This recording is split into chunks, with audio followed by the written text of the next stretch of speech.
सभी विद्यार्थियों का स्वागत है एक बार पुनः हिंदी की पाठशाला में। हम पढ़ रहे थे शब्द शक्ति। शब्द शक्ति के दो भाग हम पढ़ लिए थे। आगे की चर्चा कर लेते हैं आज। कल हमने लक्षणार्थ शब्द शक्ति के बारे में जाना और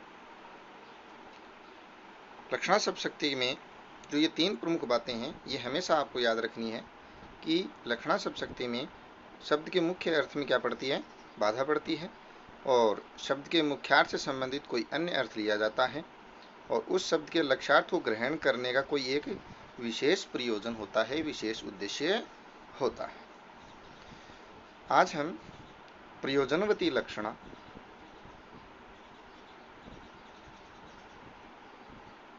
और रूढ़ि लक्षणा के बारे में जानेंगे। उनमें अंतर क्या होता है, किस प्रकार से ये पहचानी जाती हैं, उसके बारे में हम चर्चा करेंगे। रूढ़ि लक्षणा को रूढ़ा लक्षणा भी कहते हैं। लक्षणा शब्द शक्ति के मुख्यतः दो भेद होते हैं, हालांकि इसके अन्य भेद भी होते हैं, लेकिन हम केवल अभी रूढ़ा लक्षणा और प्रयोजनवती लक्षणा ही पूछते हैं, जानते हैं, क्योंकि बोर्ड क्लासेज में, विद्यालय क्षेत्र में इनके ये दो भेद ही पूछे जाते हैं और इन्हीं की हम चर्चा कर लेते हैं। सबसे पहले ले लेते हैं रूढ़ा लक्षणा। रूढ़ा लक्षणा का क्या मतलब है भाई, इसके बारे में हम जान लेते हैं। रूढ़ा या रूढ़ी, ये रूढ़ी, ये रूढ़ा, ये परंपरागत जो बातें होती हैं, परंपरा से चली आ रही जो कथन होते हैं, और वो कथन हमेशा के लिए उस अर्थ में रूढ़ हो गए, हमेशा के लिए निर्धारित हो गए। परंपरा से चली आ रही वो बात जो अब उस अर्थ में रूढ़ हो गई, निर्धारित हो गई, वो रूढ़ा लक्षणा के अंतर्गत आती है। वो रूढ़ी जो परंपरा के अनुसार चली आ रही है, जैसे जब किसी काव्य रूढ़ी, काव्य रूढ़ी मतलब काव्य की कोई पंक्ति जो किसी महान विद्वान द्वारा लिखी और उस पंक्ति को भी हम आज के समय में उसी के प्रसंगानुसार अर्थ लेते हैं, या परंपरा को आधार बनाकर शब्द का प्रयोग लक्ष्यार्थ में किया जाता है। मतलब जब किसी काव्य की रूढ़ी ले ले, मतलब काव्य में कोई लिखी गई पंक्ति के अनुसार या परंपरा को आधार बना करके शब्द का प्रयोग लक्ष्यार्थ में किया जाता है, वहां रूढ़ा लक्षणा शब्द शक्ति होती है। अर्थात रूढ़ा लक्षणा शब्द शक्ति में शब्द अपना नियत, नियत यानी निश्चित या मुख्य अर्थ छोड़ करके रूढ़ी या परंपरा प्रयोग के कारण भिन्न अर्थ यानी लक्ष्यार्थ का बोध कराता है।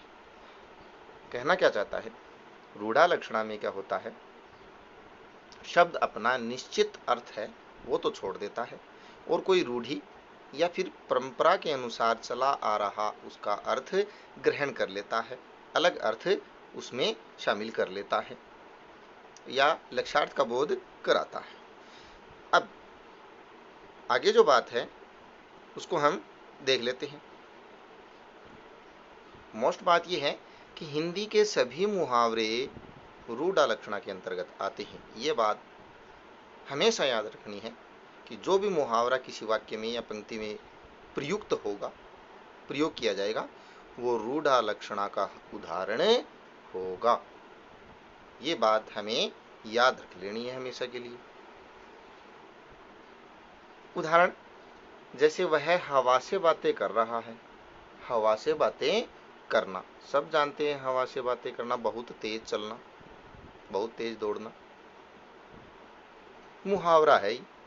इस मुहावरे का इसमें प्रयोग किया जाता है। जब भी कोई भी किसी को बोलते हैं हवा से बातें कर रहा है, मतलब वो तेज दौड़ रहा है, उसका हवा से बात करने से मतलब तेज दौड़ने का अर्थ ले लिया जाता है, इसलिए इसको रूढ़ा लक्षणा में लिया जाता है। दूसरा है, बाजार में लाठियां चली। लाठियां चलने का हम परंपरा के अनुसार इसका अर्थ ले लेते हैं कि लाठियां चलने का मतलब है मारकाट होना, लड़ाई होना। इसी प्रकार उसने तो मेरी नाक कटा दी। अब नाक कटा दी का मुख्य अर्थ ये होता है कि नाक जैसे शूर्पणखा की कटी, वैसे ही किसी ने हथियार लिया, चाकू लिया और काट दी। लेकिन यहाँ पर बेइज्जती से अर्थ लिया गया है। नाक कटना मतलब बेइज्जती होना। यही इसमें लिया गया है, अन्य अर्थ वही होगा। एक अन्य लास्ट है कि पुलिस को देखकर चोर 9-2-11 हो गया। अब सब जानते हैं 9-2-11 का मतलब वहां से चला गया, वो गायब हो गया, भाग गया। अर्थात मुख्य अर्थ 9-2-11 होना या नाक कटना न होकर के अन्य अर्थ भाग जाना या बेइज्जती होना लिया जाएगा, जो कि परंपरा के अनुसार इनका अर्थ लिया जाता है। इनके अलावा दो उदाहरण हम अपनी तरफ से ले लेते हैं, हो सकता है परीक्षा में पूछ लिया जाए। जैसे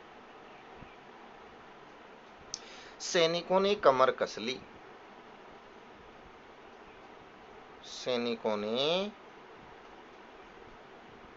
कमर कस ली। ठीक, एक ये उदाहरण हो गया। दूसरा उदाहरण ये है, जैसे लाला लाजपत राय के बारे में कहा जाता है, लाला लाजपत राय पंजाब के शेर थे। यह वाक्य भी रूढ़ि लक्षणा में लिया जाता है। इसके अलावा है पंजाब वीर है आदि, ये सभी किसमें होंगे? रूढ़ा लक्षणा में होंगे। अब हम जान लेते हैं प्रयोजनवती लक्षणा में क्या होता है। जब किसी विशेष प्रयोजन से प्रेरित होकर, किसी विशेष प्रयोजन से प्रेरित होकर शब्द का प्रयोग लक्ष्यार्थ में किया जाता है, विशेष उद्देश्य को लेकर के, विशेष बात को लेकर के लक्ष्यार्थ में बात कही जाती है, जहां मुख्यार्थ किसी प्रयोजन के कारण या किसी उद्देश्य के कारण लक्ष्यार्थ का बोध कराता है, वहां प्रयोजनवती लक्षणा होती है। किसी विशेष प्रयोजन या विशेष उद्देश्य को देकर के बात कही गई हो, वहां पर प्रयोजनवती लक्षणा होती है। ये बात हमें ध्यान रखनी है कि वो बात विशेष प्रयोजन के लिए कही गई है, कोई परंपरा से चली नहीं आ नहीं रही है, या किसी विशेष उद्देश्य के कारण वो बात लक्ष्यार्थ का बोध कराई जा रही है। जैसे उसका आश्रम गंगा में है। अब साधारण अर्थ लें तो गंगा में मतलब गंगा के बीचों बीच थोड़ी है, गंगा के किनारे है। ठीक, अब सिंह अखाड़े में उतरा, सिंह मतलब शेर तो नहीं है, साहसी है, एक साहसी या वीर अखाड़े में उतरा है। इसके अलावा जैसे लाल पगड़ी आ रही है। अब लाल पगड़ी का मतलब लाल पगड़ी खुद चल करके तो नहीं आ रही है, लाल पगड़ी पहने व्यक्ति आ रहा है, इस प्रयोजन से, इस उद्देश्य से ये बात कही गई है। इसी के आधार पर हम एक और लिख सकते हैं, जैसे कोई वकील आ रहा हो तो उसे हम कह देते हैं काला कोट आ रहा है या काला कोट जा रहा है। किसी सामान्य से औरत को हम, महिला को हम, जो साधारण व्यक्तित्व वाली है, उसे हम कह देते हैं वह तो निरी गाय है। कल हमने चर्चा की थी, गाय का मतलब वहां पर 4 पैरों वाला जानवर न होकर के सामान्य व्यक्तित्व वाला, जिसका स्वभाव बहुत ही शांत होता है, यानी शांत स्वभाव। ठीक, नेक्स्ट है, अध्यापक जी ने कहा मोहन तो क्या है? गधा है।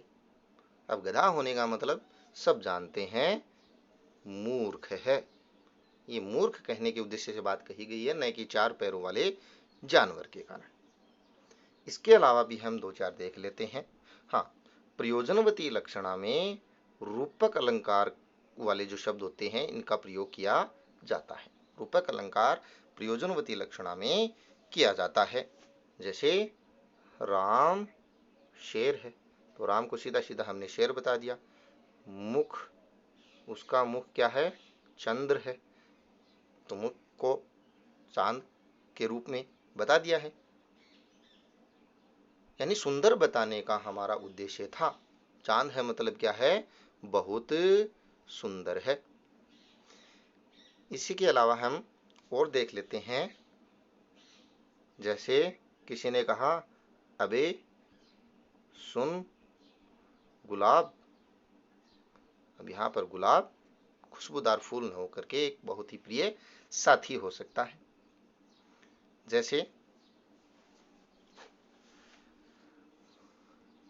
जैसे अरे उल्लू पढ़ ले, परीक्षा नजदीक आ गई है। या कोयल गा रही है। अब यहाँ मतलब है कोयल नहीं, मधुर आवाज वाली कोई औरत या कोई महिला, कोई बालिका गा रही है। और जैसे कृषक तपस्वी है। तपस्वी का मतलब यहाँ पर कोई ऋषि नहीं है, तपस्वी का मतलब है वो बहुत मेहनती है। इसके अलावा प्रयोजनवती लक्षणा में हम लेते हैं आम तो आम है। अब आप कह दोगे गुरुजी ये क्या है, आम तो आम ही होता है, लेकिन यहाँ पर सेकंड वाला जो आम है उसका मतलब है आम फल है, लेकिन बहुत ही फलों का राजा मानी मीठा है। ठीक है। इसके अलावा भी हम एक और बहुत ही आकर्षक उदाहरण ले लेते हैं। आज भुजंगों से बैठे हैं। आज भुजंगों से बैठे हैं वे कंचन के घड़े दबाए।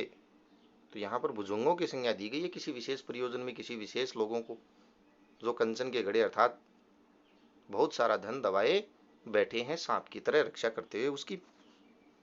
तो ये भी एक प्रयोजनवती लक्षणा के ही उदाहरण है। जितने भी लक्षणा के मैंने उदाहरण दिए हैं ये पूछे जा सकते हैं या पूछे गए हैं, इसलिए इनको लिख लें और या याद कर लें। इस तरह हमने आज प्रयोजनवती लक्षणा और रूढ़ा लक्षणा में अंतर समझा। तो हमेशा ध्यान रखें अगर अंतर आ जाए तो ये हम समझ लें कि रूढ़ा लक्षणा में काव्य की रूढ़ी या परंपरा के आधार पर शब्द का प्रयोग लक्ष्यार्थ में किया जाता है, अर्थात निश्चित अर्थ मुख्य अर्थ छोड़ा जाता है, लेकिन किस कारण, रूढ़ी या परंपरा के कारण मुख्य अर्थ छोड़ा जाता है रूढ़ा लक्षणा में। और इसमें क्या होते हैं, मुहावरे होते हैं सबसे ज्यादा रूढ़ा लक्षणा में। प्रयोजनवती लक्षणा में किसी विशेष प्रयोजन या उद्देश्य को रख करके कोई बात कही जाती है और उसके आधार पर ही मुख्य अर्थ को छोड़ करके नया अर्थ ग्रहण किया जाता है। इसमें रूपक अलंकार अधिकतर प्रयोग में लाए जाते हैं। साधारण अर्थ से अलग अर्थ लिया जाता है किसी विशेष उद्देश्य को ध्यान में रख करके, उसी के अनुसार उसका अर्थ निकलता है। अतः आज के लिए हिंदी की पाठशाला में इतना ही। अगर आपने हमारे चैनल को अभी तक लाइक नहीं किया, शेयर नहीं किया, सब्सक्राइब नहीं किया है तो सब्सक्राइब अवश्य करें, बेल आइकन को दबाएं और ऑल पर प्रेस करें, जिससे जल्दी से जल्दी आपके पास हमारे वीडियो का नोटिफिकेशन पहुंच सके। वीडियो देखने के लिए बहुत बहुत धन्यवाद।